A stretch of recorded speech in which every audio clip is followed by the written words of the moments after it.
Hello my dear students, welcome to Sapphire Future Academy Board Booster Series. നമ്മുടെ last ക്ലാസ്സിലെ determinants പഠിച്ചുകൊണ്ടിരിക്കുകയായിരുന്നു. അതിൽ ഏറ്റവും important ആയിട്ടുള്ള ടോപ്പിക്കായ മൈനറും കോഫാക്ടറുമാണ് നമ്മളിപ്പോൾ പഠിച്ചുകൊണ്ടിരുന്നത്. മൈനറും കോഫാക്ടറും വളരെ ഇമ്പോർട്ടൻ്റ് ടോപ്പിക്കാണെന്ന് ഞാൻ പറഞ്ഞിരുന്നു. അപ്പോൾ നമ്മൾ മൈനർ കണ്ടുപിടിക്കാൻ പഠിച്ചു. മൈനർ കാൽക്കുലേറ്റ് ചെയ്യാതെ തന്നെ എന്ത് ചെയ്യാനും പഠിച്ചിട്ടുണ്ടായിരുന്നു, കോഫാക്ടർ കണ്ടുപിടിക്കാൻ നമ്മൾ പഠിച്ചിരുന്നല്ലോ. ഓക്കെ, അപ്പോൾ നമ്മൾ നോക്കാം ഇനി എന്താണ് അതിൻ്റെ ആപ്ലിക്കേഷൻ ലെവലിലോട്ടൊക്കെ ഒന്ന് പോകാം. Find the minor and cofactor of the elements of the determinant. ഈ ഡിറ്റർമിൻ്റെ മൈനറും കോഫാക്ടറും ഒക്കെ കണ്ടുപിടിച്ചിട്ട് ഈ വരുന്ന വാല്യൂ എന്ന് പറയുന്നത് ഈക്വൽ ടു 0 ആവോ ഇല്ലയോ എന്ന് നമ്മളോടൊന്ന് ചെക്ക് ചെയ്യാനാണ് പറയാം. അപ്പോൾ നമുക്കിതിൻ്റെ കോഫാക്ടർ കണ്ടുപിടിക്കാം. മൈനർ നിങ്ങൾ ചെയ്തു നോക്കിക്കോളാം. ഞാൻ മൈനർ ഇല്ലാതെ നേരിട്ട് കോഫാക്ടറിലോട്ടാണ് പോകുന്നത്. ആദ്യത്തെ കോഫാക്ടർ എന്ന് പറയുന്നത് എത്രയാണ്? A11. എങ്ങനെയാണ് A11 വരുന്നത്? -1/2. ഇത് വരുന്ന ഈ റോയും കോളവും പോയിട്ട് 0 - 20 എന്ന് കിട്ടും. അപ്പോൾ ആൻസർ -20. അടുത്തത് A12. ഈ നമ്പറാണ് A12 വരുന്ന ഈ റോയും ഈ കോളം. അപ്പോൾ ഇത് -1/3 വരും. ഈ റോയും ഈ കോളവും പോയി -42 -4 എന്ന് കിട്ടും. ഈ സെക്കൻഡ് റോയിൽ, അപ്പോൾ ഈ സെക്കൻഡ് ഈ ഫസ്റ്റ് റോയും പോയി ഈ കോളവും പോയി -42 -4. അപ്പോൾ ഇത് -42 -4 എടുത്തപ്പോൾ നമുക്ക് മൈനസ് കിട്ടുന്നുണ്ട്. പക്ഷെ ഇവിടെ ഒരു -1/3 വന്നിട്ടുണ്ട്. അപ്പോൾ ആ നെഗറ്റീവ് പോസിറ്റീവ് നമ്പർ മാറിപ്പോരുത് കേട്ടോ. ഓർഡർ അനുസരിച്ച് വരുമ്പോൾ ആദ്യം ഇവിടെ പോസിറ്റീവ് ആകും, നെഗറ്റീവ് ആകും, പിന്നെ പോസിറ്റീവ് ആകും, പിന്നെ നെഗറ്റീവ് ആകും. ഇങ്ങനെയാണ് അതിൻ്റെ ആൻസർ വരുന്നത്. അപ്പോൾ ഇത് ആൻസർ എത്ര കിട്ടി നമുക്ക്? 46. അടുത്തത് A13 എത്രയാ? -1/4. ഇതല്ലേ A13? ഈ റോയും ഈ കോളവും പോയപ്പോൾ 30 - 0, അതായത് 30. അപ്പോൾ ⁻⁴ ആയതുകൊണ്ട് അതിൻ്റെ ആൻസർ എത്ര തന്നെ വരും? നമുക്ക് 30 വരും. അടുത്തത് A21. ഓരോ റോയിലേക്കും പോകണം ഇതുപോലെ തന്നെ. 21 സെക്കൻഡ് എലമെൻറ്റ്. അപ്പോൾ ഇവിടെ ആൻസർ -1/2 + 1 എടുക്കുമ്പോൾ ഇവിടെ 3 വന്നു. A21 എങ്ങനെയാണ് വരുന്നത്? ഇതല്ലേ A21. ഈ റോയും പോയി ദാണ്ട് ഈ കോളം പോകുന്നു ഉണ്ടോ. ഈ സെക്കൻഡ് എലമെൻറ്റിലോട്ട് വന്നപ്പോൾ ഈ സെക്കൻഡ് എലമെൻറ്റ് കിടക്കുന്ന റോയും പോകണം, ഈ ഫസ്റ്റ് കോളം പോകുന്നു. അപ്പോൾ ബാക്കി പോയിട്ട് ഏതൊക്കെ എലമെൻറ്റ് വരുമെന്ന് പറഞ്ഞേ? ഈ എലമെൻറ്റ് പോയി, ഈ എലമെൻറ്റ് പോയി, ബാക്കി ഈ 4 എലമെൻ്റ് അല്ലേ വരുള്ളൂ. അപ്പോൾ അതെങ്ങനെയായിരിക്കും ഇവാലുവേറ്റ് ചെയ്യുന്നത്? നമുക്ക് ചെയ്ത് നോക്കാം. എത്രയാണ് വരിക? -3 × -7 വരും. ശരിയല്ലേ? അപ്പോൾ അത് പ്ലസ്സാണ്. -5 × 5 എടുക്കുമ്പോൾ അതൊരു 25 വരും. അപ്പോൾ ഈ ബ്രാക്കറ്റിൽ എലമെൻറ്റ് ചെയ്യുമ്പോൾ മൈനസ് ആവും, -4 വരും. പക്ഷേ ഇവിടെ ഒരു -1/3 കൂടി ഉണ്ടല്ലോ. അപ്പോൾ അതിൻ്റെ ആൻസർ 4 ആവും. അടുത്തത് A22 ചെയ്തു. A22 ആകുമ്പോൾ ഇത് -1/4. ഈ സെക്കൻഡ് എലമെൻ്റ് ആണ് A22. അത് വരുന്ന റോയും ഈ കോളവും പോയിട്ട് എത്ര വരും? -14 -5. -14 -5. അപ്പം -19 എന്ന് വരും. ഇവിടെ -1/4 ആയതുകൊണ്ട് അതിന് മാറ്റമില്ല. അടുത്തത് A23 എടുക്കുമ്പോൾ അത് -1/5 ആകും. 23 ഇതാണ് നമ്പർ. അപ്പോൾ ഈ റോയും ഈ കോളവും പോയിട്ട് 2 × 5 10 -3. അപ്പോൾ അത് 10 + 3 വന്നു. That's equal to 13. ഇവിടെ -1/5 ഉള്ളത് കൊണ്ട് -13. അടുത്ത എലമെന്റ് എത്ര വരാം? A31. ലാസ്റ്റ് റോയിലോട്ട് വരുവാണ്. ഇതാണ് A31. അപ്പോൾ ഈ റോയും ഈ കോളവും പോയി. അപ്പോൾ ഇവിടെ -1/4. ഈ റോയും കോളവും പോയിട്ട് ഇതെത്ര വരും? -12 -0 എന്ന് വന്നു. അപ്പോൾ -12 ആൻസർ വന്നു. ⁻⁴ ആയതുകൊണ്ട് അവിടെ സൈൻ ചേഞ്ച് ചെയ്തിട്ടില്ല. അടുത്ത വാല്യൂ എത്രയാണ് വന്നിരിക്കുന്നത്? A32 ചെയ്യാം. A32 ഈ റോയാണല്ലോ. ഈ റോയും ഏതാണ്? തേർഡ് കിടക്കുന്ന ഈ റോയും പോകണം, തേർഡ് റോയും ഈ സെക്കൻഡ് കോളവും പോയി. അപ്പോൾ ഇതെത്ര വന്നു നമുക്ക്? ഇവിടെ 8 - 30 എന്ന് വരും. 8 - 30. ഇവിടെ -1/5 വരും. ശരിയല്ലേ? അപ്പോൾ അതൊരു 22-നകത്ത് ഒരു മൈനസ് കൂടെ ചേർത്ത് -22 എന്ന് കൊടുക്കാം. അതിൻ്റെ ലാസ്റ്റ് കോഫാക്ടർ എന്ന് പറയുന്നത് എത്രയാണ്? A33. That is -1/6. ഈ നമ്പർ ഇങ്ങനെ പോയി. അപ്പോൾ എത്ര ആൻസർ വന്നിരിക്കുന്നത്? ഇത് 0 -18. So answer 18. ഇത് ⁻6 ആയതുകൊണ്ട് ഇങ്ങനെ വന്നു. ഇതാണ് ഇതിൻ്റെ കോഫാക്ടർ. അപ്പോൾ ഈ കോഫാക്ടർ മെട്രിക്സ് എടുത്ത് എഴുതാൻ പറഞ്ഞാൽ കോഫാക്ടർ മെട്രിക്സ് എടുത്ത് എഴുതാൻ പറഞ്ഞാൽ ഓരോ എലമെൻറ്റുകൾക്കും പകരം എന്ത് എഴുതിയാൽ മതി? നമ്മൾ അതിൻ്റെ കറസ്പോണ്ടിങ് കോഫാക്ടർ എടുത്ത് കൊടുക്കാം. അപ്പോൾ എത്രയായിരിക്കും കോഫാക്ടർ വരുന്നതെന്ന് പറഞ്ഞാൽ ഫസ്റ്റ് റോയിൽ -20, 46, 30. അടുത്ത റോ എത്ര വന്നു? 4, -19, -13. അടുത്ത റോ എത്രയാണ്? -12, -22, 18. ഇങ്ങനെയാണ് നമുക്ക് തന്നിരിക്കുന്ന ഒരു മെട്രിക്സിൻ്റെ കറസ്പോണ്ടിങ് ഏത് വാല്യൂ കണ്ടുപിടിക്കാൻ നമ്മുടെ -1/5 ഇവിടെ മൈനസ് ഉണ്ട്. അപ്പോൾ ഇതിൻ്റെ ആൻസർ 2 മൈനസ് വരുന്നുണ്ടല്ലോ, അപ്പോൾ ഇത് പ്ലസ് ആവും. അപ്പോൾ ഇങ്ങനെ നമുക്ക് ഏത് വാല്യൂ കണ്ടുപിടിക്കാം? അതിൻ്റെ കോഫാക്ടറിൻ്റെ വാല്യൂ കണ്ടുപിടിക്കാം. ഈ കോഫാക്ടർ ഉപയോഗിച്ച് ഇതിൻ്റെ ട്രാൻസ്പോസ് ഇട്ടാൽ അഡ്ജോയിൻ്റ് ആയി, അഡ്ജോയിൻ്റ് കിട്ടിയ ഡിറ്റർമിനൻ്റ് ആയി. ഇങ്ങനെയാണ് നമ്മൾ അതിൻ്റെ ഒരു സീക്വൻഷ്യൽ കാൽക്കുലേഷനാണ്. ഇതിങ്ങനെ ചെയ്തു പോകാം. അപ്പോൾ ഇവിടെ ഞാൻ നേരത്തെ പറഞ്ഞിരുന്നു, ശ്രദ്ധിച്ച് ചെയ്തു നോക്കണം. കാരണം ഒരു പ്ലസ്സോ മൈനസോ ചെയ്താൽ തെറ്റിയാൽ നമ്മുടെ ലാസ്റ്റത്തെ സൊല്യൂഷനിൽ എത്തത്തില്ല. നമ്മൾ അടുത്ത ടോപ്പിക്കിലോട്ട് ഒരു സിസ്റ്റം ഓഫ് ഇക്വേഷൻ പഠിക്കുമല്ലോ, അപ്പോൾ അതിൻ്റെ സൊല്യൂഷനിലോട്ട് എന്ത് ചെയ്യാൻ പറ്റില്ല, അതിൻ്റെ ലാസ്റ്റ് കാൽക്കുലേഷൻ നമ്മൾ എത്തിക്കില്ല. ഇനി നമ്മുടെ ക്വസ്റ്റ്യൻ ചോദിച്ചിരിക്കുന്ന ഇതാണ്, ഓരോ എലമെൻറ്റും അത് നിങ്ങൾക്ക് സ്വന്തമേ കാൽക്കുലേറ്റ് ചെയ്ത് നോക്കാം. അതിന് നമുക്ക് എന്ത് തന്നിട്ടുണ്ട്? കോഫാക്ടർ. അപ്പോൾ A11 എന്ന് പറഞ്ഞാൽ ഏത് എലമെൻറ്റാ? ഈ ഫസ്റ്റ് എലമെൻറ്റ് 2 ഇൻറ്റു A31 എന്ന് പറഞ്ഞാൽ ക്യാപിറ്റൽ എ ഡിനോട്ട് ചെയ്യുന്നത് കോഫാക്ടറാണ്, സ്മോൾ എ ഡിനോട്ട് ചെയ്യുന്നത് ഒറിജിനൽ നമ്പറാണ്. അപ്പോൾ A11 എന്ന് പറഞ്ഞാൽ എത്രയായിരിക്കും? അതിനകത്ത് 2 വന്നു. അപ്പോൾ നമ്മളിതൊന്ന് ചെയ്തു നോക്കിയാൽ A11 into A31 plus A12 into A32 plus A13 into A33. Value ഒന്ന് ഇവാലുവേറ്റ് ചെയ്യാം. A11 എത്രയാണ്? 2 ഇൻറ്റു A31 എത്ര കിട്ടാം? -12. A12 -3 into A32 22 plus A13 5 into A33 18. ഈ വാല്യൂ നിങ്ങളത് കാൽക്കുലേറ്റ് ചെയ്ത് നോക്കുക. ആൻസർ 0 വരുന്നുണ്ടോ എന്ന്. 0 വരണം. ഈ എഴുതിയിരിക്കുന്ന ആ റോയുടെ ഒരു പ്രത്യേകത എന്താണെന്ന് ഞാനൊന്ന് പറയാം. കാൽക്കുലേഷൻ നമുക്ക് ചെയ്താൽ കിട്ടും. ഇവിടെ നോക്കണേ, A11, A12, A13 എന്നാൽ ഫസ്റ്റ് റോയാണ്. ഈ A31, A32, A33 എന്ന് പറഞ്ഞാൽ മറ്റൊരു റോയുടെ കോഫാക്ടറാണ്. അപ്പോൾ ഏതെങ്കിലും ഒരു റോയുടെ എലമെൻറ്റുകളെ മറ്റൊരു റോയുടെ കോഫാക്ടറുമായിട്ട് മൾട്ടിപ്ലൈ ചെയ്ത് ആഡ് ചെയ്താൽ അതിൻ്റെ ആൻസർ 0 വരണം. പക്ഷേ ഈ സെയിം സാധനം തന്നെയായിട്ട് നമ്മൾ ചെയ്താൽ, അതായത് A11 into capital A11, A12 into capital A12, A13 into capital A13 അങ്ങനെ ചെയ്താൽ കിട്ടുന്നത് ഇതിൻ്റെ ഡിറ്റർമിൻ്റെ വാല്യൂ ആണ്, 0 ആവില്ല. അപ്പോൾ ഏതൊരു റോയിനെയും അല്ലെങ്കിൽ ഏതൊരു കോളത്തിനെയും അതിൻ്റെ കറസ്പോണ്ടിങ് എലമെൻറ്റിനെ മറ്റൊരു റോയുടെയോ കോളത്തിൻ്റെയോ ഏത് വെച്ച് ചെയ്യുക? നമ്മുടെ കോഫാക്ടർ വെച്ചിട്ട് മൾട്ടിപ്ലൈ ചെയ്യുക. അങ്ങനെ ചെയ്തു നോക്കിയാൽ മാത്രമേ നമുക്ക് അതിൻ്റെ ആൻസർ 0 വരുള്ളൂ. ഇത് വെരിഫിക്കേഷൻ ചോദിക്കുന്നതല്ല. ഇതിനകത്ത് നമുക്ക് ചെയ്യേണ്ടതെന്ന് പറഞ്ഞാൽ, ഇപ്പം നമ്മളിവിടെ കോഫാക്ടർ എഴുതി വെച്ചു. ഈ കോഫാക്ടറിൻ്റെ ട്രാൻസ്പോസ് ഓർമ്മയുണ്ടോ? മെട്രിക്സിൻ്റെ ചാപ്റ്ററിൽ ട്രാൻസ്പോസ് പഠിച്ചത് എന്തായിരുന്നു? ഒരു കോഫാക്ടറിൻ്റെ ട്രാൻസ്പോസ് എന്ന് പറഞ്ഞാൽ, അല്ലെങ്കിൽ ഒരു മെട്രിക്സിൻ്റെ ട്രാൻസ്പോസ് എന്ന് പറഞ്ഞാൽ എന്താണ്? റോയും കോളവും ഇൻ്റർചേഞ്ച് ചെയ്യണം. അങ്ങനെ ഒരു കോഫാക്ടർ തന്നിരുന്നാൽ അല്ലെങ്കിൽ കിട്ടിക്കഴിഞ്ഞാൽ അതിൻ്റെ റോയും കോളവും ഇൻ്റർചേഞ്ച് ചെയ്ത് എഴുതുമ്പോൾ കിട്ടുന്നതിനെയാണ് നമ്മൾ എന്ത് പേര് വിളിക്കുന്നത്? അഡ്ജോയിൻ്റ് എന്ന പേര് വിളിക്കുന്നത്. മനസ്സിലായോ? റോയും കോളവും ഇൻ്റർചേഞ്ച് ചെയ്ത് എഴുതുമ്പോൾ കിട്ടുന്നതിനെയാണ് നമ്മൾ എന്ത് പേര് വിളിക്കുക? അഡ്ജോയിൻ്റ്. അപ്പം ഈ തന്നിരിക്കുന്ന മെട്രിക്സിൻ്റെ ഇതിൻ്റെ കറസ്പോണ്ടിങ് അഡ്ജോയിൻ്റ് എഴുതാൻ പറഞ്ഞാൽ എന്ത് ചെയ്ത് കൊടുത്താൽ മതി? ഇതിനെ അങ്ങോട്ട് നമ്മൾ ട്രാൻസ്പോസ് ഇട്ടാൽ മതി. -20, 46, 36, 4, -19, -13, -12, 22, 18. അപ്പോൾ കോഫാക്ടർ മെട്രിക്സിൻ്റെ ട്രാൻസ്പോസിനെ വിളിക്കുന്ന പേരാണ് അഡ്ജോയിൻ്റ്. ഈ അഡ്ജോയിൻ്റ് ഉപയോഗിച്ചിട്ടാണ് നമ്മൾ ഏത് വാല്യൂ കണ്ടുപിടിക്കാൻ പോകുന്നത്? ഇൻവേഴ്സ് കണ്ടുപിടിക്കുന്നത്. അതാണ് നമ്മൾ അടുത്ത ടോപ്പിക്കിൽ പറയുന്നു.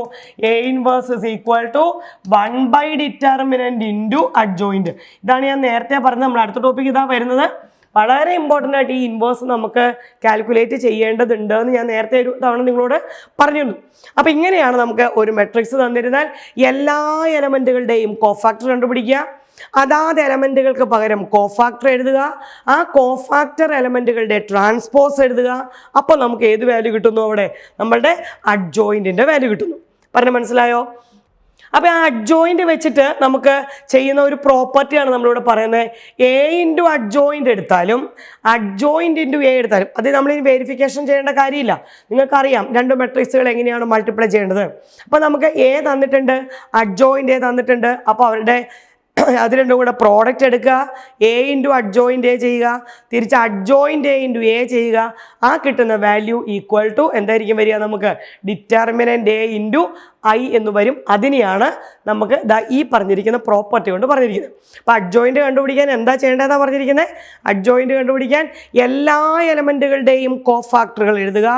ആ കോഫാക്ടർ മെട്രിക്സിൻ്റെ ട്രാൻസ്പോസാണ് അഡ്ജോയിൻ്റ്. മനസ്സിലായോ? അത് 3/3 കേസിൽ 2/2 അത് തന്നെയാണ്. എന്നിരുന്നാലും 2/2 അത് ചെയ്ത് കണ്ടുപിടിക്കാൻ നമുക്ക് കുറച്ചും കൂടെ ഈസി ആയിട്ടുള്ളൊരു മെത്തേഡ് ഉണ്ട്. അപ്പോൾ ഞാൻ അത് എക്സാമ്പിൾ പറയാം. അപ്പോൾ എ എന്ന് പറയുന്ന ഒരു മെട്രിക്സ് ABCD എന്ന് തന്നിരുന്നാൽ അതിൻ്റെ അഡ്ജോയിൻ്റ് എഴുതാനായിട്ട് ഒരെളുപ്പ വഴിയുണ്ട്. ഡയഗണൽ എലമെൻറ്റ് ഇൻ്റർചേഞ്ച് ചെയ്യുക. അതായത് ഇവിടെ ഡി ആക്കുക, ഇവിടെ എ ആക്കുക.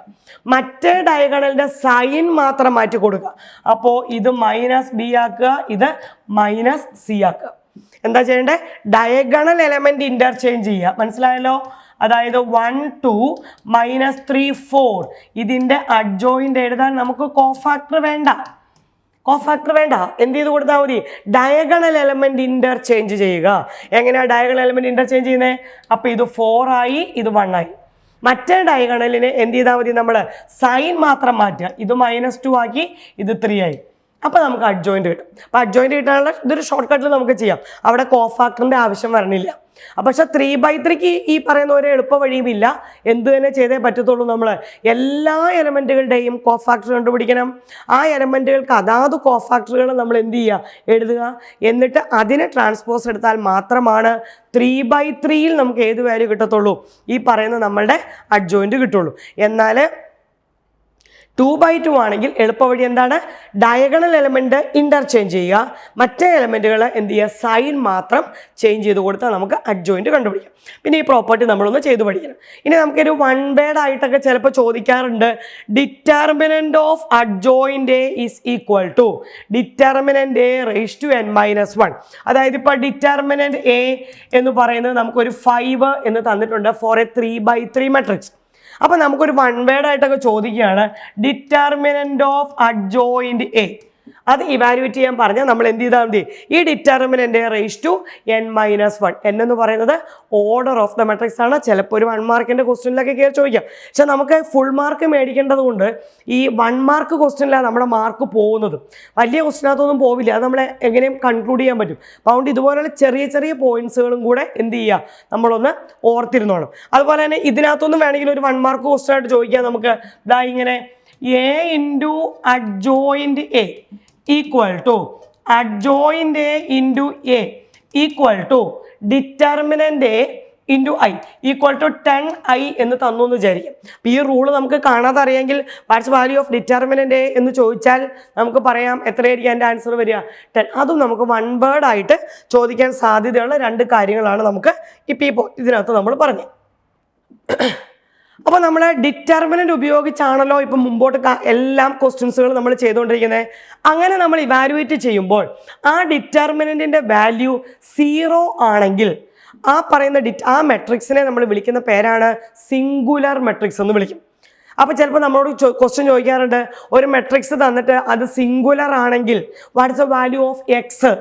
അങ്ങനെ ചോദിക്കാറുണ്ട്. ഇപ്പോൾ നമുക്ക് ഇങ്ങനെ വരും. നിങ്ങൾ തന്നെ വർക്കൗട്ട് ചെയ്ത് നോക്കാം. ഇപ്പോൾ 1 2 x -1 4 3 x 0 1 ഇങ്ങനെ ഒരു മെട്രിക്സ് തന്നു. എന്നിട്ട് പറയുകയാണ് ഈ മെട്രിക്സ് സിംഗുലർ മെട്രിക്സ് ആണ്. What is the value of X? നിങ്ങൾക്ക് ഇത് ഹോംവർക്കായിട്ട് ചെയ്തു നോക്കാം. എന്ത് ചെയ്താൽ മതി? നമ്മൾ ഇതിൻ്റെ കറസ്പോണ്ടിങ് ഡിറ്റർമിനൻ്റ് എടുക്കുക. എന്നിട്ട് ആ ഡിറ്റർമിനൻ്റ് ഈക്വൽ ടു എന്ത് കൊടുത്താൽ മതി? നമുക്ക് 0 എന്ന് കൊടുത്താൽ മതി. ആരുടെ വാല്യൂ കിട്ടും? എക്സിൻ്റെ വാല്യൂ എടുക്കാം. കാൽക്കുലേഷൻ ചെയ്ത് നോക്കാം. മനസ്സിലായോ പറഞ്ഞേ? അപ്പോൾ determinant A is equal to 0 ആണെങ്കിൽ ആ മെട്രിക്സിനെ നമ്മൾ വിളിക്കുന്ന പേരാണ് സിംഗുലർ മെട്രിക്സ് എന്ന് വിളിക്കും. Determinant A not equal to 0 ആണെങ്കിൽ ആ മെട്രിക്സിനെ നമ്മൾ വിളിക്കുന്ന പേരാണ് നോൺ സിംഗുലർ മെട്രിക്സ് എന്ന് വിളിക്കും. ഇനി ഞാൻ നേരത്തെ പറഞ്ഞ ഇക്വേഷൻ എന്താ ഇവിടെ ഒന്നുകൂടെ പറയുകയാണ്. എ ഇൻവേഴ്സ് കാൽക്കുലേറ്റ് ചെയ്യുക. ഇതാണ് അതിൻ്റെ equation. A inverse is equal to 1 determinant into adjoint A. തന്നിരിക്കുന്നത് 1 ഡിറ്റർമിനന്റ് ഇൻറ്റു അഡ്ജോയിന്റ് എ. ഇതാണ് എ ഇൻവേഴ്സിന്റെ ഇക്വേഷൻ. മനസ്സിലായോ? അപ്പോൾ ഈ ഡിറ്റർമിനന്റിന്റെ വാല്യൂ 0 ആയി കഴിഞ്ഞാൽ നമുക്ക് എന്ത് ചെയ്യാൻ പറ്റില്ല? ഇൻവേഴ്സ് കണ്ടുപിടിക്കാൻ പറ്റില്ല. അതായത് നമുക്കൊരു സിംഗുലർ മെട്രിക്സ് ആണെങ്കിൽ അവിടെ ഇൻവേഴ്സ് എക്സിസ്റ്റ് ചെയ്യണില്ല. അപ്പം നോൺ സിംഗുലർ മെട്രിക്സിന്റെ കേസിൽ മാത്രമാണ് നമുക്ക് എന്ത് ചെയ്യാൻ പറ്റുന്നുള്ളൂ, അത് വെച്ചിട്ട് നമുക്ക് എ ഇൻവേഴ്സ് കണ്ടുപിടിക്കാൻ പറ്റുള്ളൂ. മനസ്സിലായോ? അപ്പോൾ A inverse is equal to 1 determinant into adjoint A എന്ന് പറയും. ഇതാണ് നമ്മളോട് ചോദിച്ചിരിക്കുന്നത്. പറഞ്ഞ മനസ്സിലായില്ലേ? അപ്പോൾ ഇതാണ് എ ഇൻവേഴ്സ് എന്ന് പറയുന്നത്. 1 ഡിറ്റർമിനന്റ് ഇൻറ്റു അഡ്ജോയിന്റ് എ എന്നാണ് നമ്മളതിൻ്റെ ഇക്വേഷൻ പറയാം. ഈ എ ഇൻവേഴ്സ് വെച്ചിട്ട് നമുക്ക് നമ്മൾ ട്രാൻസ്പോസ് പഠിച്ചപ്പോൾ മെട്രിക്സിനകത്ത് നമ്മളൊരു റിവേഴ്സൽ ലോ പഠിക്കുന്നുണ്ട്. അവിടെ ഓർമ്മയുണ്ടോ? A B transpose is equal to B transpose into A transpose. അത് തന്നെ ഇൻവേഴ്സിലും ട്രൂ ആണ്. ഏതാണ്? A B inverse is equal to B inverse into A inverse ആണ്. റിവേഴ്സൽ ലോ ആണ്. ട്രാൻസ്പോസ് എടുത്താലും അതുപോലെ തന്നെ ഇൻവേഴ്സ് എടുത്താലും ഇതുപോലെ തന്നെയാണ് അഡ്ജോയിന്റ് എടുത്താലും കേട്ടോ. അതായത് adjoint of A into B എന്ന് പറഞ്ഞാൽ that's equal to adjoint B into adjoint A ആണ്. ഇവിടെ എല്ലാം റിവേഴ്സൽ ലോ ആണ് മെട്രിക്സിനകത്ത് നമ്മൾ കൂടുതലായിട്ട് യൂസ് ചെയ്യുന്നത്. അപ്പോൾ ഇത് നമുക്ക് വളരെ ഇമ്പോർട്ടൻ്റ് ആയിട്ടുള്ളൊരു ഇക്വേഷനാണ്. ഈ ഇക്വേഷൻ വെച്ചിട്ട് നമുക്ക് എപ്പോഴും പ്രോബ്ലംസുകൾ വേരിഫിക്കേഷന് വേണ്ടി ചോദിക്കുന്നതാണ്. അതുപോലെ ഇത് കഴിഞ്ഞ ചാപ്റ്ററിൽ ഞാൻ വേരിഫിക്കേഷൻ ചെയ്ത് കാണിച്ചതാണ്. അപ്പോഴും ഞാൻ പറഞ്ഞു ഇതെല്ലാം മെട്രിക്സിൽ അല്ലെങ്കിൽ ഡിറ്റർമിനൻറ്റിൽ വരുന്ന സ്റ്റാൻഡേർഡ് ഐഡൻറ്റിറ്റീസ് ആണ്. ഒരു കാരണവശാലും അത് ഈക്വൽ അല്ല എന്നൊരു ആൻസർ നമുക്കവിടെ വരില്ല. മനസ്സിലായോ? പിന്നെ നിങ്ങൾക്ക് കൺഫ്യൂഷൻ ഉണ്ടാവാൻ സാധ്യത ഈ ബി ഇൻവേഴ്സ് എ ഇൻവേഴ്സ് നമ്മൾ അങ്ങോട്ടും ഇങ്ങോട്ടും മാറ്റിയിട്ട് നിങ്ങൾ ചെയ്താൽ ഇതൊരിക്കലും ഈക്വൽ ആവില്ല. കാരണം എന്തുകൊണ്ടാണെന്ന് അറിയാമല്ലോ? Matrix multiplication is not commutative in general. കഴിഞ്ഞ ചാപ്റ്ററിൽ നമ്മൾ പറഞ്ഞതാണ്. അപ്പം മെട്രിക്സ് മൾട്ടിപ്ലിക്കേഷൻ കമ്മ്യൂട്ടേറ്റീവ് അല്ലാത്തത് കൊണ്ട് ഈ പറയുന്നത് B inverse into A inverse പറഞ്ഞ് അങ്ങനെ തന്നെ ഇടണം. അതിനെ തിരിച്ചിട്ട് നമ്മൾ മൾട്ടിപ്ലൈ ചെയ്താൽ അത് എന്താവണമെന്നില്ല, ഈക്വൽ ആയിട്ട് വരണമെന്ന് യാതൊരു നിർബന്ധമില്ല. പക്ഷെ ഏതൊരു മെട്രിക്സിൻ്റെ കേസിലും അത് നമുക്ക് എന്ത് ചെയ്യാം? ഒരു ഫണ്ടമെൻ്റൽ ഐഡൻറ്റിറ്റി ആയിട്ട് നമുക്ക് അതിനെ ഡിഫൈൻ ചെയ്യാം. മനസ്സിലായോ? അപ്പം അത് വെച്ചിട്ടാണ് ഈ പ്രോബ്ലം ചെയ്യുന്നത്. വളരെ ഇമ്പോർട്ടൻ്റ് ആയിട്ടുള്ള ഒരു ക്വസ്റ്റ്യൻ ആണ്.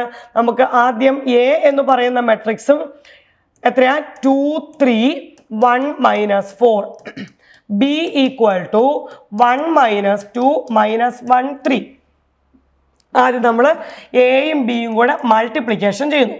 എങ്ങനെയാ എയും ബിയും കൂടെ മൾട്ടിപ്ലൈ ചെയ്യുന്നതെന്ന് അറിയാമല്ലോ? First row with first column 2 × 1 2 - 3 2 × -2 അതായത് -4 + 9. സെക്കൻഡ് റോ എടുത്താൽ 1 × 1 1 + 4.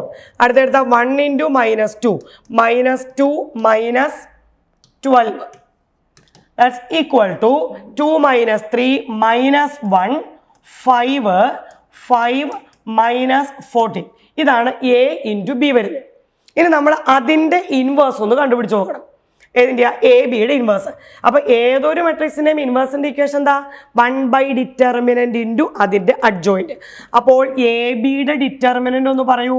എന്ത് വരും നമുക്ക്? എ ബിയുടെ ഡിറ്റർമിനന്റ് -1 ഇൻറ്റു -14. സോ 14 - 25 -11 എന്ന് കിട്ടും എ ബിയുടെ ഡിറ്റർമിനന്റ്. ഇനി എ ബിയുടെ അഡ്ജോയിന്റോ? അഡ്ജോയിന്റ് എടുക്കാൻ നമ്മളൊരു എളുപ്പ വഴി പഠിച്ചുല്ലോ. എന്താ എളുപ്പ വഴി പഠിച്ചേ? ഡയഗണൽ എലമെന്റ് ഇന്റർചേഞ്ച് ചെയ്യുന്നു. അപ്പോൾ ഇത് -14ഉം ഇത് -1 പോകും. മറ്റേ എലമെന്റുകൾ എന്ത് ചെയ്ത് കൊടുത്താൽ മതി? നമ്മൾ അതിൻ്റെ സൈൻ മാത്രം മാറ്റി കൊടുത്തു. ഇതാണ് അഡ്ജോയിന്റ് ഓഫ് എ ബി എന്ന് പറയുന്ന എലമെന്റ്. ഇനി ഈ എ ബിയുടെ ഇൻവേഴ്സ് ചോദിക്കുമ്പോൾ എ ബി ഇൻവേഴ്സ് എന്ന് പറഞ്ഞാൽ എന്താണ്? 1 എ ബിയുടെ ഡിറ്റർമിനന്റ് ഇൻറ്റു എ ബിയുടെ അഡ്ജോയിന്റ്. ശരിയല്ലേ? അപ്പോൾ എത്ര കിട്ടിയ ആൻസർ? 1 - 11 ഇൻറ്റു -14 -5 -5 -1. മൈനസ് വേണമെങ്കിൽ നമുക്ക് ഔട്ട്സൈഡിലോട്ട് ഇടാം. 1 / 11 14 5 5 1. അത് ഒരു ഇക്വേഷൻ ആയിട്ട് അവിടെ കിടക്കട്ടെ. ഇതുപോലെ ഇനി തിരിച്ച് ആരുടെ വാല്യൂ കണ്ടുപിടിക്കണം? നമ്മൾ എയുടെ ഇൻവേഴ്സ് കണ്ടുപിടിക്കണം, ബിയുടെ ഇൻവേഴ്സ് കണ്ടുപിടിക്കണം. എന്നിട്ട് മൾട്ടിപ്ലിക്കേഷൻ ചെയ്യുമ്പോൾ എങ്ങനെയാണ് മൾട്ടിപ്ലിക്കേഷൻ ചെയ്യാൻ പാടുള്ളൂ? അത് റിവേഴ്സൽ ലോയിൽ മാത്രമാണ് എന്ത് ചെയ്യാൻ പാടുള്ളൂ? അതിന് മൾട്ടിപ്ലിക്കേഷൻ ചെയ്യാവുള്ളൂ. അപ്പോൾ എയുടെ ഡിറ്റർമിനൻറ്റ് -8 -3, അതായത് -11. എയുടെ അഡ്ജോയിന്റ് എന്ന് പറയുമ്പോൾ എത്ര വന്നു ഇവിടെ? -4 2, ദെൻ അതിൻ്റെ ബാക്കി സൈൻ ചേഞ്ച് ചെയ്തു, -3 -1. ഈ എലമെന്റ് ഇന്റർചേഞ്ച് ചെയ്തു, ബാക്കി സൈനും ചേഞ്ച് ചെയ്തു. അപ്പോൾ എയുടെ ഇൻവേഴ്സ് എന്ന് പറയുന്നത് 1/-11 ഇൻറ്റു -4 -3 -1 2. വേണമെങ്കിൽ ഒരു മൈനസ് ഉണ്ടല്ലോ, മൈനസ് കോമൺ ആയിട്ട് എടുത്ത് കട്ട് ചെയ്താൽ എത്ര കൊടുക്കാം? 1/11 ഇൻറ്റു 4 3 -1 -2 ഇങ്ങനെ വരും. അതാണ് എയുടെ ഇൻവേഴ്സ്. സിമിലർലി ബിയുടെ ഇൻവേഴ്സിലോട്ട് പോവാം. ബിയുടെ ഡിറ്റർമിനന്റ് എത്രയാ? 3 -1 ഇൻറ്റു മൈനസ്, അപ്പോൾ അത് 2 3 -2 1 വന്നു. അപ്പോൾ ബിയുടെ അഡ്ജോയിന്റ് നോക്കിയോ? ബിയുടെ അഡ്ജോയിന്റ് 3 -1, 3 1 ഇന്റർചേഞ്ച് ചെയ്തു, ഇതിനകത്ത് സൈനും മാറ്റി. അപ്പോൾ നമുക്ക് പറയാം B inverse is equal to 1/1 ആണല്ലോ ഡിറ്റർമിനന്റ്. അപ്പോൾ എത്രയായിരിക്കും അതിൻ്റെ ആൻസർ? 3 2 1 1. ഇതാ ഇങ്ങനെ കിട്ടി. ഇനി നമ്മൾ ഇത് രണ്ടും കൂടെ മൾട്ടിപ്ലൈ ചെയ്യുമ്പോൾ അതിൻ്റെ ഓർഡർ മാറിപ്പോവരുത്. B inverse into A inverse, അപ്പോൾ 1/11 അവിടെ കിടന്നോളൂ. ബി ഇൻവേഴ്സ് ആദ്യം വന്നിരിക്കുന്നു 3 2 1 1 ഇൻറ്റു എ ഇൻവേഴ്സ് എത്രയാണ്? 4 3 1 -2. ഇത് രണ്ടും കൂടെ എന്ത് ചെയ്യാം? മൾട്ടിപ്ലൈ ചെയ്ത് കൊടുക്കാം. അപ്പോൾ എത്ര വരും എന്ന് പറഞ്ഞേ? 3 × 4, ഇവിടെ ഒരു 12 + 2, 1/11 കോമൺ ആയിട്ട് അവിടെ കിടന്നോളൂ കേട്ടോ. അപ്പോൾ 3 × 4 12 + 2. സോ ഫസ്റ്റ് എലമെന്റ് എത്ര വന്നിരിക്കുന്നു? 14. അടുത്ത എത്രയാണ്? 3 × 3 9 -4. So it is 5. At the 1 × 4 + 1 is again 5. 1 × 3 -2. So it is 1. Take this as equation number 2. Equation number 1 നോക്കാം. 1/11 14 5 5 1. അത് തന്നെ നമുക്ക് എവിടെയും കിട്ടിയിട്ടുണ്ട്. The B inverse into A inverse. അതൊരു സ്റ്റാൻഡേർഡ് ഐഡന്റിറ്റിയാണ്, ഒരു കാരണവശാലും ചേഞ്ച് ആവില്ല. പിന്നെ ചേഞ്ച് ആകുന്നത് നമ്മൾ എന്തെങ്കിലും കാരണവശാൽ ഇത്രയും കാൽക്കുലേഷൻ ചെയ്യുന്നുണ്ട്. സിമ്പിൾ മൾട്ടിപ്ലിക്കേഷൻ മാത്രമേ, അഡീഷണൽ മാത്രമേ ഇവിടെ വരുന്നുള്ളൂ. വേറെ ഒന്നും നമ്മൾ ഇക്വേഷനായിട്ട് ചെയ്യുന്നില്ല. പക്ഷെ ആ സിമ്പിൾ കാൽക്കുലേഷൻ അത് എവിടെയെങ്കിലും ഒരു മൈനസ് തെറ്റി കഴിഞ്ഞാൽ ഈ പറയുന്ന രണ്ട് വാല്യൂ എന്താണെന്ന് വരില്ല, നമുക്ക് ഈക്വലാന്ന് വരില്ല. അപ്പോൾ വന്നില്ല എങ്കിൽ നിങ്ങൾ ഒരിക്കലും ഇത് നോട്ട് ഈക്വൽ ടു എന്ന് പറഞ്ഞ് കൺക്ലൂഡ് ചെയ്യരുത്, അത് തെറ്റാണ്. അങ്ങനെ ഇത് ഈക്വൽ അല്ലാതെ വന്നു കഴിഞ്ഞാൽ അടുത്ത സ്റ്റെപ്പായിട്ട് നമ്മൾ ഉടനെ ചെയ്യേണ്ടത് എന്താണെന്ന് അറിയാമല്ലോ? എന്താണ്? ഒന്ന് റീചെക്ക് ചെയ്യുക, ഇത് എവിടെയാണ് ഇതിനകത്ത് നമുക്ക് മിസ്റ്റേക്ക് വന്നത്. ഇത് എപ്പോഴും ഇതെന്തായിട്ടേ വരുള്ളൂ? ഈക്വലായിട്ടേ വരുള്ളൂ. വളരെ ഇമ്പോർട്ടൻ്റ് ആയിട്ടുള്ള ഒരു ഐഡൻറ്റിറ്റിയാണ് ഇത്. ഒരു 2-3 ക്വസ്റ്റ്യൻസുകൾ നിങ്ങൾ നമ്മുടെ NCERT എക്സസൈസിലുള്ള ക്വസ്റ്റ്യൻസുകൾ എന്ത് ചെയ്യണം? വർക്കൗട്ട് ചെയ്ത് നോക്കണം. ഓക്കെ, ഈ ക്വസ്റ്റ്യന് ഞാനിപ്പോൾ ചെയ്യുന്നില്ല, ഞാൻ ഓൾറെഡി കഴിഞ്ഞ ക്ലാസ്സിൽ ഒന്ന് ഡിസ്കസ് ചെയ്ത ക്വസ്റ്റ്യനാണ്. ഒന്നുകൂടെ ഒന്ന് പറയുന്നു എന്ന് മാത്രം. കാരണം ഇത് നമ്മുടെ മെട്രിക്സിൻ്റെ ടോപ്പിക്കിനകത്ത് വരുന്ന ഏതാ? എ എന്ന് പറയുന്ന ഒരു മെട്രിക്സ് 2 3 1 2 നമുക്ക് തന്നിട്ടുണ്ട്. a² - 4a + i = 0. ഇത് ഞാൻ വെരിഫൈ ചെയ്ത് തന്നതാണ് കഴിഞ്ഞ തവണ, ഓർക്കുന്നുണ്ടല്ലോ? a², എങ്ങനെ a² കണ്ടുപിടിച്ചേ? a × a. ഒരു കാരണവശാലും ഇതിലെ എലമെൻറ്റിനെ സ്ക്വയർ ചെയ്ത് വെക്കരുത്.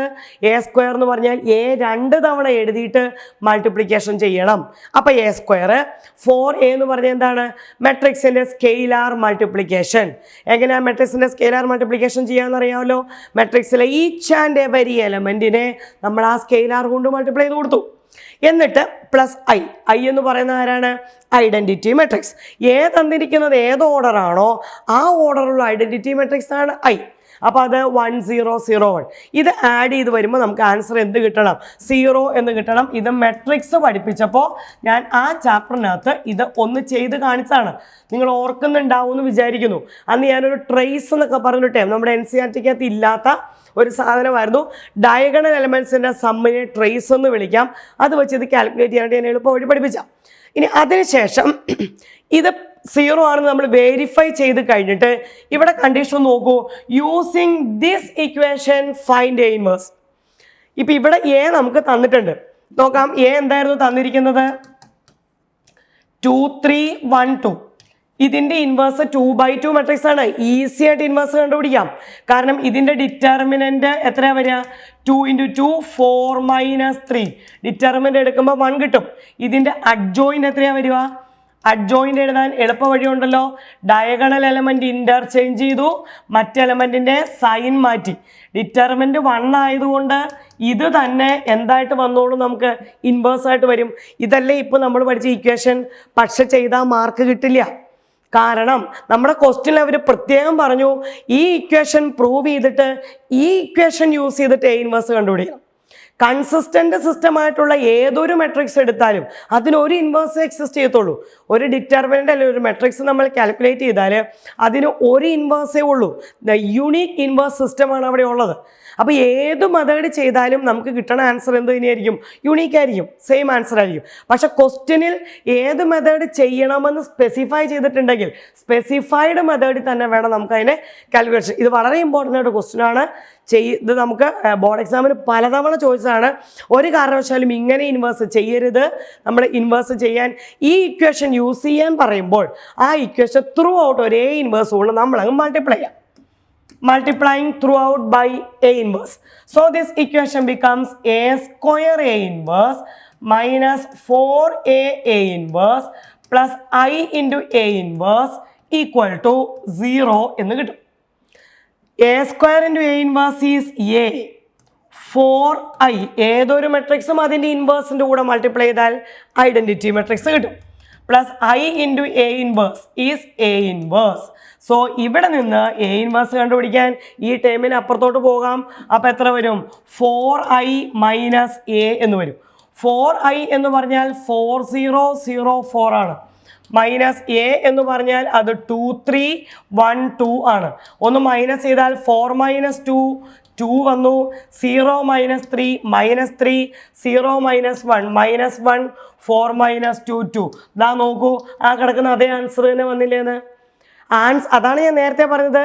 അവിടുത്തെ ഇൻവേഴ്സ് എന്ന് പറയുന്നത് എപ്പോഴും എന്താണ്? യുണീക്ക് ഇൻവേഴ്സ് ആണ്. ഇൻവേഴ്സ് വേറെ കിട്ടില്ല, അത് ഏത് രീതി ചെയ്താലും. അപ്പം ഇങ്ങനെ ചെയ്തപ്പോഴും നമുക്ക് കിട്ടിയ ആൻസർ സെയിം ആണ്. ഇങ്ങനെ ചെയ്തപ്പോഴും അതേ ആൻസർ തന്നെയാണ് കിട്ടിയത്. പക്ഷേ ഈ ക്വസ്റ്റ്യനിൽ സ്പെസിഫൈ ചെയ്തിട്ടുണ്ടായിരുന്നു ഈ ഇക്വേഷൻ യൂസ് ചെയ്തിട്ട് എ ഇൻവേഴ്സ് കണ്ടുപിടിക്കണമെന്ന് സ്പെസിഫൈ ചെയ്തിരുന്നു. അതുകൊണ്ട് എങ്ങനെ തന്നെ ചെയ്തേ പറ്റുള്ളൂ നമുക്ക്. അതിനകത്ത് ആ ഇക്വേഷൻ എ ഇൻവേഴ്സ് വെച്ച് തന്നെ ചെയ്തേ പറ്റുള്ളൂ. മനസ്സിലായല്ലോ? അപ്പോൾ ഇങ്ങനെയാണ് നമ്മൾ അതിൻ്റെ സൊല്യൂഷൻ കണ്ടുപിടിക്കുന്നത്. ഇത് വളരെ ഇമ്പോർട്ടൻ്റ് ആയിട്ടുള്ള മറ്റൊരു ക്വസ്റ്റ്യൻ ആണ്. ഓക്കെ, അപ്പോൾ നമ്മൾ അടുത്ത് പറയാൻ പോകുന്നത് വളരെ നമ്മൾ എപ്പോഴും എക്സാമിന് ചോദിക്കുന്ന ഒരു സിസ്റ്റം ഓഫ് ഇക്വേഷൻ ആണ്. Solution of A system of linear equation using matrix. നമുക്കൊരു സിസ്റ്റം ഓഫ് ഇക്വേഷൻ തന്നിട്ടുണ്ട്. ആ ഇക്വേഷൻ നമുക്ക് AX = B എന്ന് പറയുന്ന ഫോമിൽ എഴുതാം. ഇപ്പം ഇതിങ്ങനെ കാണുമ്പോൾ കുറേ കാര്യങ്ങൾ ഇവിടെ എഴുതി വെച്ചിട്ടുണ്ട്. സിമ്പിളായിട്ട് ഞാൻ പറഞ്ഞു തരാം. അവിടെ ഉദ്ദേശിച്ചിരിക്കുന്നത് ഇത്രയേ ഉള്ളൂ. തന്നിരിക്കുന്ന സിസ്റ്റം ഓഫ് ഇക്വേഷനിൽ തന്നിരിക്കുന്ന വേരിയബിൾസ് ആണ് XYZ. ആ വേരിയബിൾസിൻ്റെ കോഎഫിഷ്യൻറ്റുകളെ മാത്രം എടുത്തെഴുതുന്നതാണ് ഏത് മെട്രിക്സ് ആയിട്ട് നമ്മൾ പറയുക? എ എന്ന് പറയുന്ന മെട്രിക്സ് ആയിട്ട് പറയാം. കറസ്പോണ്ടിങ് കോഎഫിഷ്യൻറ്റുകൾ മാത്രം എടുത്തെഴുതുന്നു. എക്സ് എന്ന് പറയുന്നത് അവിടുത്തെ വേരിയബിൾസുകൾ മാത്രം കോളമായിട്ട് എഴുതുന്നു. ഡി എന്ന് പറയുന്നത് റൈറ്റ് സൈഡ് കോഎഫിഷ്യൻറ്റുകൾ മാത്രം എഴുതുന്നു. അപ്പോൾ നമുക്ക് നോക്കിയാൽ മനസ്സിലാകും ഈ സിസ്റ്റം ഏത് കണ്ടീഷൻ ഫോളോ ചെയ്യുന്നു? AX = B ആണ്. നോക്കിക്കോളൂ, ഈ എയും ഈ എക്സൂടെ മൾട്ടിപ്ലൈ ചെയ്താൽ ഈ ബി കിട്ടും. ശരിയല്ലേ? അതായത് നോക്കാം, first row with first column, that is A1X + B1Y + C1Z = D1. അതുപോലെ A2X + B2Y + C2Z = D2. അങ്ങനെ ഓരോ റോയിനെയും ഈ കോളമായിട്ട് മൾട്ടിപ്ലൈ ചെയ്താൽ ഈ കറസ്പോണ്ടിങ് എലമെന്റ് കിട്ടും. അപ്പം അങ്ങനെ വരുന്ന ഒരു യുണീക്ക് സിസ്റ്റത്തിനകത്ത്, അതായത് AX = B, അവിടെ എക്സ് കണ്ടുപിടിക്കാൻ ഈ എ അപ്പുറത്തോട്ട് പോയാൽ X = എത്രയായിരിക്കും ആൻസർ വരിക? A ഇൻവേഴ്സ് × B ആണ്. അപ്പോൾ ഒരു സിസ്റ്റം ഓഫ് ഇക്വേഷൻ തന്നിട്ട് അതിൻ്റെ സൊല്യൂഷൻ കണ്ടുപിടിക്കാൻ പറഞ്ഞാൽ എന്ത് ചെയ്താൽ മതി? നമ്മൾ അത് എക്സിൻ്റെ വാല്യൂ കണ്ടുപിടിക്കാൻ എ ഇൻവേഴ്സ് കണ്ടുപിടിക്കുക, എന്നിട്ട് അതിനെ ബി കൊണ്ട് മൾട്ടിപ്ലൈ ചെയ്താൽ കിട്ടുന്നതായിരിക്കും നമ്മളുടെ സൊല്യൂഷൻ. അപ്പോൾ നമ്മുടെ സിസ്റ്റം ഓഫ് ഇക്വേഷൻ ഇപ്പോൾ പറഞ്ഞതനുസരിച്ച് നമുക്കൊരു ചെറിയൊരു സൊല്യൂഷനിലോട്ട് പോകാം. ദാ ഇവിടെ രണ്ട് ക്വസ്റ്റ്യൻ. നമുക്ക് ഈ ക്വസ്റ്റ്യൻ ആദ്യം ചെറിയ ക്വസ്റ്റ്യൻ ആദ്യം നോക്കാം. 2x + 5y = 1, 3x + 2y = 7. ആദ്യം നമ്മൾ എ എഴുതുന്നു. എന്താണ് എ എന്ന് പറഞ്ഞിരിക്കുന്നത്? കോഎഫിഷ്യന്റ് മെട്രിക്സുകളാണ് എ. അപ്പോൾ എത്ര വന്നു? 2, 5, 3, 2. എക്സ് എന്ന് പറയുന്നത് എന്താണ്? X Y. ബി എന്ന് പറയുന്നത് എത്രയാണ്? 1, 7. So this system is of the form ax is equal to b എന്ന് പറയുന്ന ഫോമിലാണ് നമുക്ക് സൊല്യൂഷൻ വന്നിരിക്കുന്നത്. അപ്പോൾ x is equal to a inverse into b. അപ്പോൾ നമുക്ക് ആദ്യം a inverse കണ്ടുപിടിക്കണം. എന്താണ് a inverse? ഡിറ്റർമിനന്റ് എടുക്കാം. അപ്പോൾ എത്ര വന്നു? 2 × 2, 4 - 15. So it is -11. എന്താണ് ഇതിന്റെ അഡ്ജോയിന്റ്? എയുടെ അഡ്ജോയിന്റ് 2/2 മാട്രിക്സ്. 2/2 നമുക്ക് പെട്ടെന്ന് ചെയ്യാൻ പറ്റും. 3/3 നിങ്ങളൊന്ന് സമയം, ഞാൻ 3/3 ചെയ്യുന്നത് എങ്ങനെയാണെന്ന് പറഞ്ഞു തരാം. ആ 3/3 നിങ്ങളൊന്ന് സമയം മെനക്കെട്ട് വൃത്തിയായിട്ട് എന്ത് ചെയ്യണം? ആ 3/3 മാട്രിക്സ് ഒന്ന് ചെയ്തു നോക്കണം. കാരണം അത് കുറച്ച് സമയം എടുത്ത് വേണം നിങ്ങൾ ചെയ്യാനായിട്ട്. ഇത് നമുക്കിപ്പോൾ എളുപ്പം പറയാം. ഇത് ഡയഗണൽ എലമെന്റ് ഇന്റർചേഞ്ച് ചെയ്തു, മറ്റേ എലമെന്റുകളുടെ സൈൻ മാത്രം മാറ്റി. അപ്പോൾ എ ഇൻവേഴ്സ് എന്ന് പറയുന്നത് 1/-11 × 2 - 5 - 3 2 എന്ന് കിട്ടി. ഇതാണ് എ ഇൻവേഴ്സ്. ഈ എ ഇൻവേഴ്സ് വെച്ചിട്ട് നമുക്ക് X is equal to A inverse into B അല്ലേ? അപ്പോൾ 1/-11 × 2 - 5 - 3 2 × 1 7 എന്ന് കിട്ടും. അപ്പോൾ -1/11 ഇൻറ്റു ഇത് രണ്ടും കൂടെ എങ്ങനെയാണ്? സാധാരണ പോലെ മൾട്ടിപ്ലിക്കേഷൻ ചെയ്യുക. എങ്ങനെയാ? 2 × 1 2 - 35. അടുത്തത് മൈനസ്. അപ്പോൾ first row with first column അതവിടെ തീർന്നല്ലോ. അപ്പോൾ അടുത്ത എന്ത് ചെയ്യുക? നമ്മൾ അടുത്ത റോ എടുക്കുക. അടുത്ത റോ എടുക്കുമ്പോൾ എത്ര വരും എന്ന് പറയും? -3 × 1 -3 + 40. So this one is equal to -1/11 × -33. ഇവിടെ 11 വന്നു. ഇനി ഈ -1/11 അതിനകത്തേക്ക് മൾട്ടിപ്ലൈ ചെയ്ത് കൊടുത്താൽ ഈ ആദ്യത്തിനകത്ത് മൈനസ് കട്ടാവും, ഇത് 3 വരും, ഇവിടെ ഒരു 1 വരും. അപ്പോൾ അതിൻ്റെ മീനിങ് ഇതാണ്, x is equal to 3 and y is equal to 1. ഇങ്ങനെയാണ് ഒരു സിസ്റ്റം ഓഫ് ഇക്വേഷൻ്റെ സൊല്യൂഷൻ കണ്ടുപിടിക്കുക. ഇത് 2/2 ആയതുകൊണ്ട് നമുക്ക് പണി വളരെ എളുപ്പത്തിൽ തീർന്നു. പക്ഷെ 3/3 ആകുമ്പോൾ 1/2 മണിക്കൂർ നിങ്ങൾ സമയം എടുക്കേണ്ടി വരും. ഞാനതൊന്ന് പറഞ്ഞു പോയിട്ടുള്ളതാണ്. എന്നാലും ഒന്നുകൂടെ ജസ്റ്റ് അതിന് ഒരു എക്സാമ്പിൾ കൂടെ നമുക്കൊന്ന് പറഞ്ഞു പോകാം. കാരണം ഈ അഡ്ജോയിൻ്റ് എടുക്കുന്നിടത്താണ് 3/3 മെട്രിക്സിൻ്റെ കാൽക്കുലേഷൻ വരുന്നത്. കാരണം അഡ്ജോയിൻ്റ് എടുക്കാൻ എന്ത് ചെയ്യണമെന്നാണ് പറഞ്ഞിരിക്കുന്നത്? എല്ലാ എലമെൻറ്റുകളുടെയും കോഫാക്ടർ കണ്ടുപിടിക്കണം. എല്ലാ എലമെൻറ്റുകളുടെയും കോഫാക്ടർ കണ്ടുപിടിച്ചാലാണ് നമുക്ക് എന്ത് കിട്ടുള്ളൂ? അതിൻ്റെ അഡ്ജോയിൻ്റ് കിട്ടുള്ളൂ. അതായത് ഇപ്പോൾ ഇവിടെ നമ്മൾ എ എടുക്കുന്നു. എത്രയാണ് എ? പറയാം. 3 - 2 3, 2 1 -1, 4 -3 2. എക്സ് എന്ന് പറയുന്നത് ഇവിടുത്തെ വേരിയബിള് XY Z. അടുത്തത് ബി എന്ന് പറയുന്നത് 8 1 4. എന്നിട്ട് എന്തൊക്കെ കണ്ടുപിടിക്കണം? എയുടെ ഡിറ്റർമിനന്റ്. ഞാൻ അതിന് വേണ്ട സ്റ്റെപ്പുകൾ പറഞ്ഞു തരാം. നിങ്ങൾ ഈ ക്ലാസ് കണ്ടിട്ട് ആ സ്റ്റെപ്പ് തന്നെ ഒന്ന് ചെയ്തു നോക്കിയിട്ട് എക്സിന് 1 2 3 എന്ന് പറയുന്ന ആൻസർ കിട്ടുന്നുണ്ടോ എന്ന് നോക്കാം. എക്സിന് 1, വൈക്ക് 2, ഇസഡിന് 3 ഇങ്ങനെ ആൻസർ കിട്ടണം. എന്തൊക്കെയാണ് സ്റ്റെപ്പ്? നമ്മൾ നേരത്തെ ചെയ്തതാണ്. ആ ഒരു ബോർഡ് നിറച്ച് നമ്മൾ ഈ ക്വസ്റ്റ്യൻ ചെയ്തു പോയത്. അതുകൊണ്ടാണ് ഞാൻ ഇനി അതിനകത്തൊരു ഹിൻറ്റ് മാത്രം പറയുന്നത്. ഡിറ്റർമിനന്റ് എ ഇവാലുവേറ്റ് ചെയ്തു. പിന്നെ നമുക്ക് അഡ്ജോയിന്റ് വേണം. അഡ്ജോയിന്റ് വേണമെങ്കിൽ ആദ്യം ആരെ കിട്ടണം? കോഫാക്ടർ കിട്ടണം. അപ്പോൾ എങ്ങനെയാണ് കോഫാക്ടർ കണ്ടുപിടിക്കുക? A11 A12 A13 ഇങ്ങനെ എല്ലാ എലമെൻറ്റും 9 എലമെൻറ്റുകളുടെയും കോഫാക്ടർ കണ്ടുപിടിച്ചു.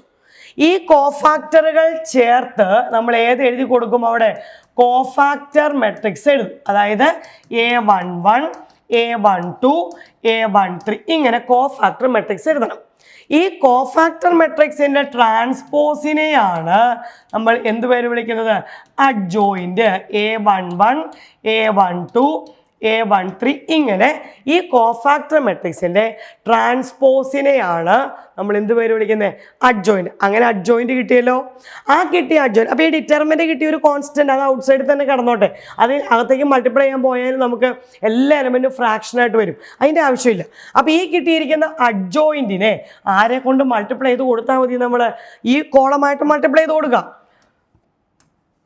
814 first row with first column, അപ്പോൾ ഒരു എലമെന്റ് കിട്ടും. സെക്കൻഡ്, പിന്നെ വേറെ കോളം ഇല്ലല്ലോ, സെക്കൻഡ് റോ വിത്ത് കോളം, തേർഡ് റോ, അപ്പോൾ നമുക്ക് ഒരു കോളമായിട്ട് 3 എലമെന്റ് വരുന്നുണ്ട്. ഒരു കാര്യം നിങ്ങൾ പ്രത്യേകം ശ്രദ്ധിച്ചോളുക, ഇപ്പം ഇതിൻ്റെ ഡിറ്റർമിൻ്റ് ഇവാലുവേറ്റ് ചെയ്യുമ്പോൾ നിങ്ങൾക്ക് ഒരു -17 എന്ന ആൻസർ വന്നാൽ ഈ പറഞ്ഞിരിക്കുന്ന ഇത് ഇവാലുവേറ്റ് ചെയ്ത് കിട്ടുമ്പോൾ ആ 17ൻ്റെ മൾട്ടിപ്പിൾ ആയിരിക്കും നമുക്ക് ആ ചെയ്തിരിക്കുന്ന കംപ്ലീറ്റ് വാല്യൂ. കാരണം ഒരിക്കൽ പോലും ഒരു ഇൻറ്റിജർ അല്ലാത്ത വാല്യൂ നിങ്ങൾക്ക് XYZ എന്ത് ചെയ്യാറില്ല, ചോദിക്കാറില്ല. അപ്പോൾ ഇങ്ങനെയാണ് ഒരു സിസ്റ്റം ഓഫ് ഇക്വേഷൻ്റെ സൊല്യൂഷൻ കണ്ടുപിടിക്കുന്നത്. അപ്പോൾ ഇത് ഞാനിപ്പോൾ കോഫാക്ടർ നേരത്തെ ചെയ്തു, അത് കംപ്ലീറ്റ് ഒരു ക്വസ്റ്റ്യൻ്റെ മുഴുവൻ കോഫാക്ടർ ഞാൻ ചെയ്തു തന്നു. അപ്പോൾ ഇനി ആ കോഫാക്ടർ വീണ്ടും ചെയ്യേണ്ടത് നിങ്ങൾ തന്നെ ചെയ്തു നോക്കുക, എത്ര സ്പീഡിൽ ഈ കോഫാക്ടർ ചെയ്തെടുക്കുന്നോ. കാരണം നമുക്ക് ഇതെല്ലാ ചാപ്റ്ററും കൂടെ 13 ചാപ്റ്ററിനും കൂടെ ചേർത്ത ക്വസ്റ്റ്യൻ വരിക. അപ്പം മെട്രിക്സിനകത്തുനിന്ന് ഈ ക്വസ്റ്റ്യൻ വന്നാൽ ഒരു 3 മാർക്ക് അല്ലെങ്കിൽ 4 മാർക്കേ തീരും. അപ്പോൾ അതിന് മാത്രമുള്ള സമയം നമുക്ക് അവിടെ ഉപയോഗിക്കാനും പാടുള്ളൂ. അപ്പോൾ അതുകൊണ്ട് കോഫാക്ടറൊക്കെ ചെയ്യുന്നത് മൈനർ ഒന്നും യൂസ് ചെയ്യാതെ എത്ര എളുപ്പത്തിലാണോ നിങ്ങൾക്ക് കോഫാക്ടർ കണ്ടുപിടിക്കാൻ പറ്റുക അത്രയും ഈസി ആയിട്ട് എന്ത് ചെയ്യുക, നിങ്ങൾ കോഫാക്ടർ ഇവാലുവേറ്റ് ചെയ്ത് പോവുക. പറഞ്ഞാൽ മനസ്സിലായില്ലേ? അപ്പോൾ ഇത്രയും ഉള്ളൂ നമുക്ക് ഡിറ്റർമിനൻ്റ് എന്ന് പറയുന്ന ചാപ്റ്റർ. അപ്പോൾ മെട്രിക്സ് ആൻഡ് ഡിറ്റർമിനൻ്റ് കമ്പൈൻഡ് ആയിട്ട് പഠിക്കേണ്ടതാണ്, ഒന്നിൻ്റെ ബാക്കിയായിട്ടാണ് അടുത്തത് വരിക. ഇമ്പോർട്ടൻ്റ് ആയിട്ടുള്ള 2 ചാപ്റ്ററാണ് നമ്മളിപ്പോൾ തൊട്ട് മുമ്പേ പറഞ്ഞ ഡിറ്റർമിനൻറ്റും അതിന് മുമ്പത്തെ മെട്രിക്സും കൂടെ ക്ലബ് ചെയ്ത് വരുന്നത്. കുറേ ഈസി ആയിട്ടുള്ള ക്വസ്റ്റ്യൻസ്, കാരണം അതിനകത്ത് കാണാതെ പഠിക്കാൻ കൂടുതലൊന്നുമില്ല, ജസ്റ്റ് കാൽക്കുലേഷൻ മാത്രമേ ഉള്ളൂ. അപ്പോൾ അത്രയും കാര്യങ്ങൾ നിങ്ങൾ NCERT ടെക്സ്റ്റും കൂടെ വെച്ച് ചെയ്ത് പഠിക്കുക. Okay, all the best and thank you.